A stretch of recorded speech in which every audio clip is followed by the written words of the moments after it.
आपले पर्यावरणमध्ये आपण पुढचा भाग घेऊया की आपल्यासमोर ज्या काही विविध समस्या आहेत त्यापैकी दोन महत्त्वाच्या समस्या इथं आपल्या पुस्तकामध्ये दिलेल्या आहेत। त्यापैकी पहिली समस्या येते तो म्हणजे ओझोनचा थर, जो ओझोनचा थर कमी व्हायला लागलेला आहे, आणि दुसरी समस्या येते ती म्हणजे कचऱ्याचं व्यवस्थापन। आपण कसं करू शकतो कचऱ्याचं व्यवस्थापन, या दोन समस्यांचा आपल्याला इथं सविस्तर अभ्यास करायचा आहे। मग त्यामधली पहिली समस्या आपण घेऊया, ओझोनचा थर। आता ओझोन हा जो वायू आहे याचं रेणुसूत्र काय, तर ओझोन लिहिताना आपण O3 लिहितो। याचा अर्थ ऑक्सिजनच्या 3 अणूंनी मिळून ओझोन हा तयार झालेला आहे। मग हा जो ओझोनचा थर वातावरणाच्या वरच्या पट्ट्यामध्ये आपल्याला बघायला मिळतोय, हा ओझोनचा थर निर्माण कसा होतो, तर त्यासाठी आपल्याला या दोन क्रिया इथं बघायला लागतील आणि त्यावरून आपण सांगू शकतो की वातावरणामध्ये ओझोनचा थर हा निर्माण झालेला आहे। इथं आपण लिहिलंय ऑक्सिजनचा रेणू। आता वातावरणामध्ये ऑक्सिजन आहे जो रेणू स्वरूपामध्ये आहे। हा जो वातावरणामधला ऑक्सिजन आहे रेणू स्वरूपामध्ये, या वातावरणातल्या ऑक्सिजनचं सूर्यापासून येणारे जे अल्ट्राव्हायलेट रेज आहेत, अतिनील किरण आहेत, या अतिनील किरणाच्या ऊर्जेमुळे या ऑक्सिजनच्या रेणूचं विघटन होतं आणि त्यापासून ऑक्सिजनचे अणू तयार होतात।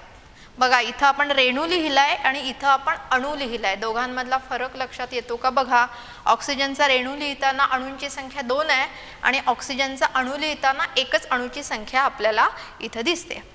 हा जो ऑक्सिजनचा अणू तयार झालेला आहे, या ऑक्सिजनच्या अणूची पुढे ऑक्सिजनच्या रेणूशी क्रिया होते आणि ऑक्सिजनच्या अणूची ऑक्सिजनच्या रेणूशी क्रिया होऊन ओझोनचा असणारा हा रेणू वातावरणामध्ये तयार झालेला आपल्याला दिसतो आणि या पद्धतीनं वातावरणामध्ये ओझोनचा थर हा तयार होतो।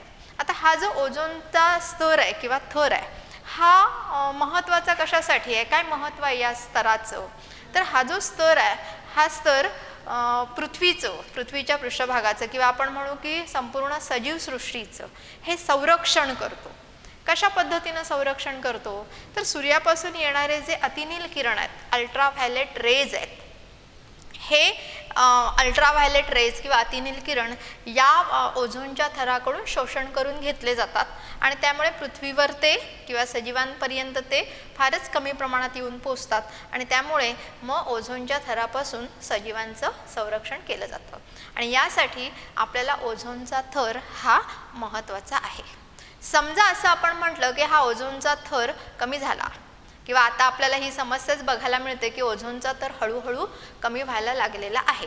काय कारण आहे ओझोनचा थर कमी होण्यामध्ये, तर याच्यामध्ये महत्त्वाचा एक घटक येतो जो तुम्हाला माहिती आहे, ज्या घटकाचं नाव येतं CFCS, क्लोरोफ्लोरोकार्बन्स, ज्याला म्हटलं जातं CFCS, क्लोरोफ्लोरोकार्बन्स। यामधला हा जो क्लोरीन आहे, हा क्लोरीन ओझोनच्या रेणूंना मोठ्या संख्येने नष्ट करतो। म्हणजे एक क्लोरीनचा रेणू जर आपण घेतला तर एक क्लोरीनचा रेणू जवळजवळ लाखामध्ये ओझोनच्या रेणूंचा नाश करताना आपल्याला दिसतोय। त्यामुळे एवढ्या मोठ्या प्रमाणात ओझोनचे रेणू हे कमी होत जातात, याचाच अर्थ ओझोनचा थर हा कमी होत जातो। मग हा जो CFCS हा घटक आहे, क्लोरोफ्लोरोकार्बन्स हा घटक आहे, हा घटक निर्माण कुठून होतो, काय कारण आहेत, कुठून निर्माण केला जातो हा घटक, तर त्यामध्ये आपण घेऊ शकतो काही उदाहरणं।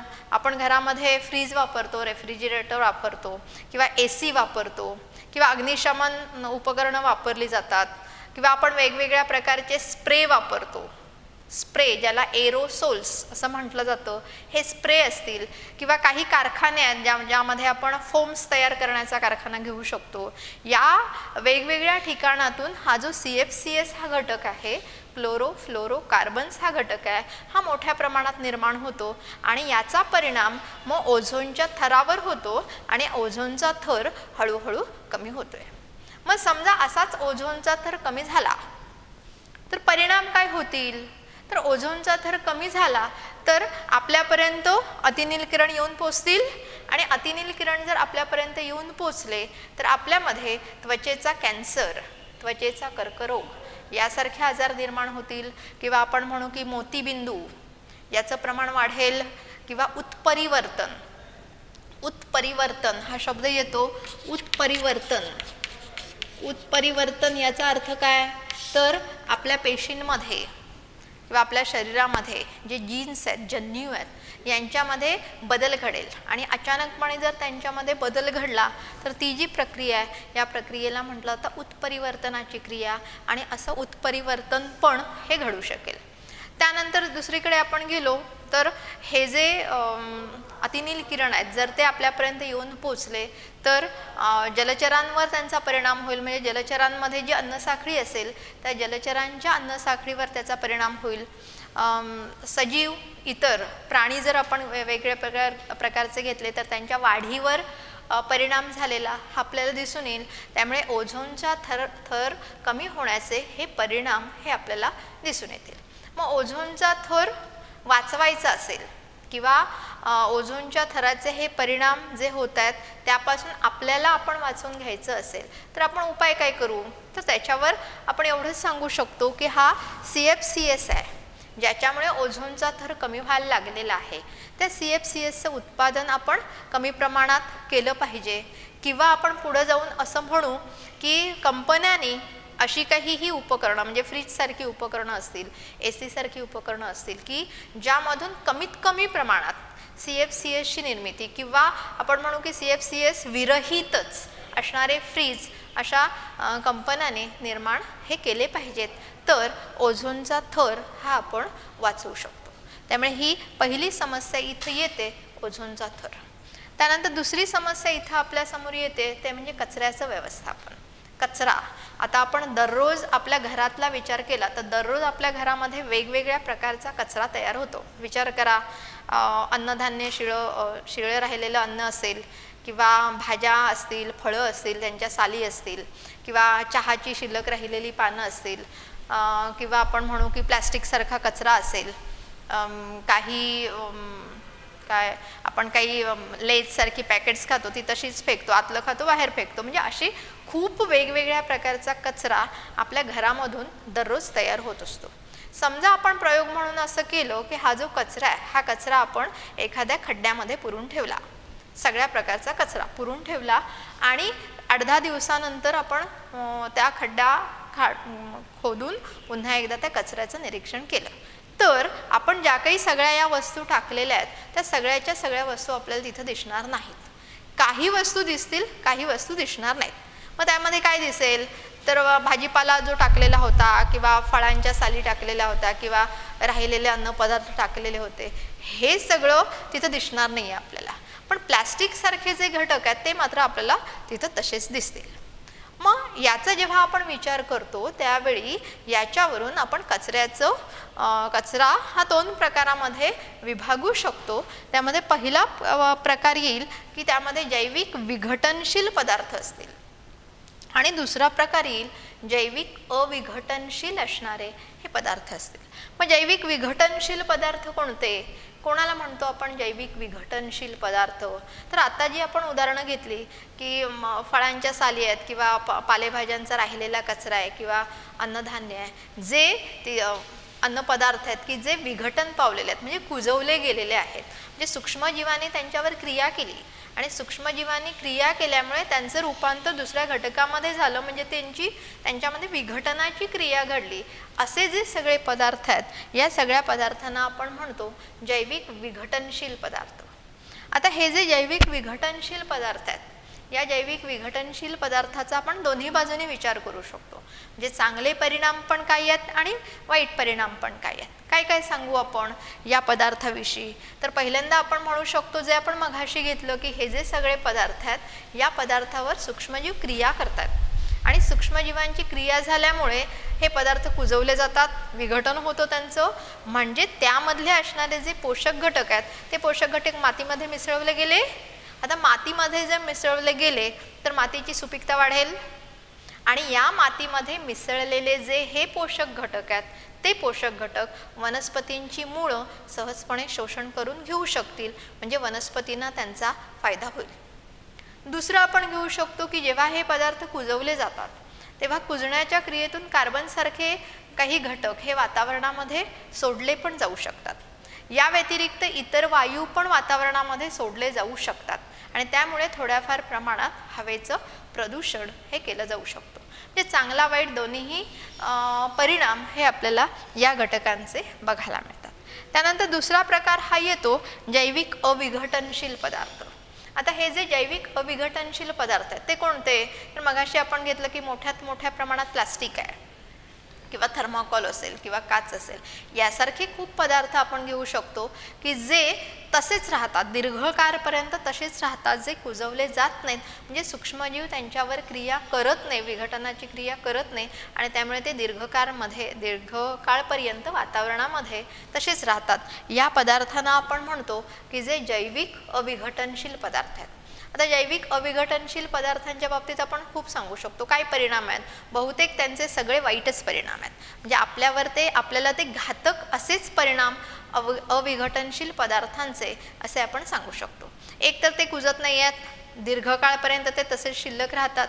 त्यामुळे अन्न साखळीमधून, जे या प्रकरणामध्ये आपण सुरुवातीला अन्न साखळी घेतलेली होती, त्या अन्न साखळीमधून या पदार्थांचं प्रमाण, या पदार्थांची तीव्रता ही पुढं वाढत जाते आणि ज्या क्रियेला आपण म्हटलेलं होतं जैविक मॅग्निफिकेशन किंवा बायोमॅग्निफिकेशन, त्यामुळे या अविघटनशील पदार्थामुळे बायोमॅग्निफिकेशन घडलेलं हे आपल्याला दिसून येईल.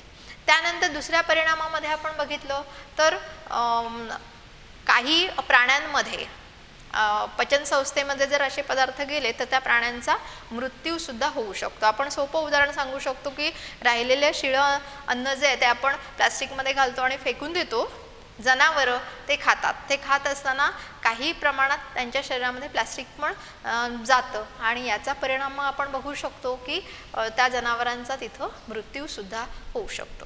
त्यानंतर पुढच्या परिणामामध्ये येईल की हे असे शिल्लक राहतात पदार्थ, दीर्घकाळपर्यंत टिकून राहतात आणि त्यामुळे तिथं मातीचं प्रदूषण होईल, हवेचं प्रदूषण मोठ्या प्रमाणात केलं जाईल, त्यामुळे पाण्याचं प्रदूषण, मातीचं प्रदूषण हे इथं घडवलं जाऊ शकेल आणि असे अविघटनशील पदार्थांचे बघितले तर जास्तीत जास्त असे घातक परिणामच आपल्यावर असलेले हे दिसून येतात.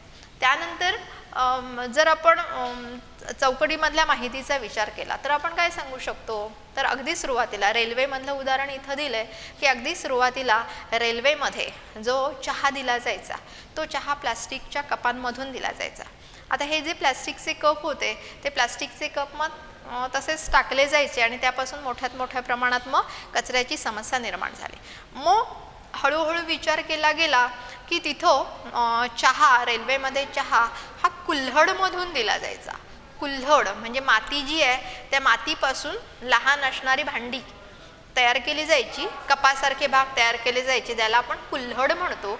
असा कुल्हडमधून चहा दिला जायचा. पण त्यामुळे सुद्धा मग पुन्हा समस्या निर्माण झाली. काय तर कुल्हड तयार करण्यासाठी मोठ्या प्रमाणात माती पाहिजे, त्यामुळे मातीचा जो वरचा थर असेल ज्याला आपण सुपीक थर म्हणतो, हा सुपीक थर वापरला गेला आणि त्यापासून मग हे कुल्हड बनवले गेले आणि त्यामुळे मग मातीमध्ये सुपीकता कमी झाली आणि त्याचा परिणाम पिकांवर झालेला दिसून आला. पण अशी पण एक पर्यायी व्यवस्था विघटनशील पदार्थांसाठी ही केलेली होती. त्यानंतर आजकाल आपण जैविक अविघटनशील पदार्थांची समस्या जर आपल्याला कमी करायची असेल तर दुसरं काय आपण करू शकतो, तर आपण बघतो की सरकारनं सुद्धा प्लास्टिकवर बंदी घातलेली आहे. प्लास्टिकला पर्याय म्हणून मग आपण काय वापरू शकतो इथं, तर आपण कागदी पिशव्या किंवा कापडी पिशव्या या वापरू शकतो आणि प्लास्टिकचा वापर हा थोड्याफार प्रमाणात कमी हा करू शकतो. म्हणजे अविघटनशील पदार्थांमुळे ही जी समस्या निर्माण झाली आहे ती थोडीफार प्रमाणात आपण कमी करू शकतोय. त्यानंतर आपण दुसरं उदाहरण देऊ शकतोय की आता गणपती येतोय, गणपतीच्या वेळी प्लास्टर ऑफ पॅरिसपासून मूर्त्या तयार केल्या जातात आणि हे पण त्याच्यामुळे पाण्याचं प्रदूषण किंवा ते प्लास्टर ऑफ पॅरिस पण तसंच राहिलेलं आपल्याला दिसतं. त्याला पर्याय म्हणून काय, तर तिथं आपण शाडूपासून मातीचा उपयोग करून किंवा शाडूचा उपयोग करून गणपती हे बनवले जाऊ शकतात. त्यामुळे अविघटनशील पदार्थांवर पर्याय म्हणून असे काही उपाय हे आपण करू शकतो. हे प्रकरण हे एवढं होतं. बघा मग सुरुवातीपासून आपण काय बघितलं, सुरुवातीला परिसंस्था घेतल्या, परिसंस्थेचे प्रकार घेतले, त्यानंतर अन्न साखळी घेतली, अन्नाचं जाळं घेतलं, त्यानंतर ह्या समस्या आपल्यासमोर ज्या आहेत त्या घेतल्या, त्यामुळे हे सोपं असणारं प्रकरण इथं संपतं. धड्याखाली प्रश्न जे आहेत तेही सोपे दिलेले आहेत. जे नोट्स पाठवले जातील त्या नोट्समध्ये तुम्हाला या प्रश्नांची उत्तरं मिळतात, त्यामुळे नोट्स वाचून या प्रश्नांची उत्तरं तुम्हाला पूर्ण करायची आहेत.